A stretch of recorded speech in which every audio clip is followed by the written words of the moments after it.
LeBron James at Max Christie yan ang ating pag-uusapan. Final seconds. Bryant for the win. Bang!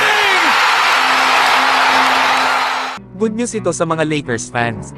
Dahil itong si LeBron at ang Lakers ay nagpaplano na limitahan ang kanyang mga minuto kapag naging healthy na ang iba nilang mga players.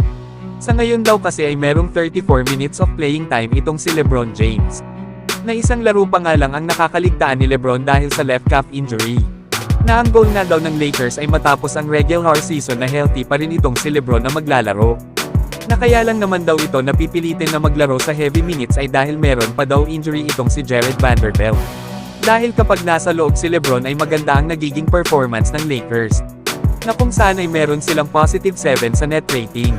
Na kapag nakaupo naman ito sa bench ng Lakers ay meron naman silang negative 16 net rating. Ibig sabihin nagagawa ng Lakers na ma-outscored ang kalaban ng 7 points sa 100 possession. Habang na-outscored naman ang Lakers ng kalaban ng 16 points sa 100 possession kapag wala si LeBron sa loob ng court. Kaya dito talaga makikita kung gaano nag-struggle ang Los Angeles Lakers kapag hindi naglalaro si LeBron. Na kailangan nga nilang makahanap ng paraan para mabawasan ang mga minuto ni LeBron. Ito ay para manatiling healthy si LeBron kapag nagsimula na ang postseason. Samantalang gagamitin naman ng Lakers itong si Max Christie laban sa Dallas Mavericks. Ito ay dahil sa out na ang status ni Cam Reddish na merong groin injury. Alam naman natin na simula inilagay si Cam Reddish ni Coach Darvin Ham sa starting lineup ng Lakers. Ay naging defensive specialist ito at reliable 3-point shooter ito ng kanilang kupunan. Kaya naman sa pagkawala nito bukas laban sa Dallas Mavericks, ay iniisip naman ngayon ni Coach Darvin Ham na gawing kapalit muna ni Cam Reddish itong si Max Christie. Ayon yan sa report ni Jovan Buhan ng The Athletic. Kaya naman ay makakasama ni Max Christie ang isa pang wing player na si Taurean Prince.